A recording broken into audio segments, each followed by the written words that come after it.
ভুয়ো হকার ধরতে এবার অ্যাপ চালু করছে পুরসভা, এমনটাই জানিয়েছেন মেয়র ফিরহাদ হাকিম। হকার সমস্যার সমাধানে শুক্রবার কলকাতা পুরসভায় বৈঠকে বসেছিলেন মুখ্যমন্ত্রীর গড়ে দেওয়া হাই পাওয়ার কমিটি। ওই বৈঠকে সিদ্ধান্তের কথা জানাতে গিয়ে ফিরহাদ হাকিম বলেছেন, গড়িয়াহাট থেকে নিউ মার্কেট প্রত্যেক এলাকায় সার্ভে হবে, খুঁটিয়ে দেখা হবে প্রকৃত হকাররা সেখানে বসছেন কিনা।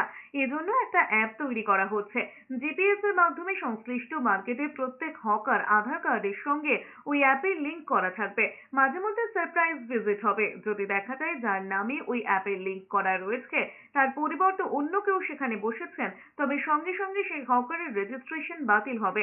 এর পাশাপাশি তিনি জানিয়েছেন, ইতিমধ্যে গড়িয়াহাট এবং বেহালায় হকারদের সামগ্রী রাখার জায়গা চিহ্নিত হয়েছে।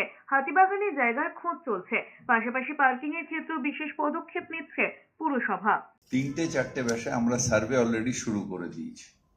এই সার্ভে করে 15 যে সার্ভে সেটা নিয়ে আমরা মেলাবো, মিলিয়ে তারপর যদি কোনো হকার মিসিং দেখা যায় তাহলে সেই হকারগুলোর ব্যাপারে খোঁজ খবর নিতে হবে যে তারা কি চাকরি পেয়ে গেল বা আছে কি না, তার স্টলটা কি হলো, এগুলো আমরা দেখে নেব। একটা অ্যাপ তৈরি হচ্ছে, যে অ্যাপটা মুখ্যমন্ত্রী অ্যাপ্রুভ করলে আমরা ওই অ্যাপের মাধ্যমে জিআই ট্যাগিংয়ের মধ্যে দিয়ে ওই হকার যে তাদের স্টল এবং জিআই লোকেশন করে দিয়ে, জিপিএস লোকেশন করে দিয়ে, সেই জিপিএস লোকেশনে তার কি আছে, তার আর অন্য জায়গায় স্টল আছে কিনা, পুরোটা নিয়ে আধার বেস করে সেইটা হকারদের করব।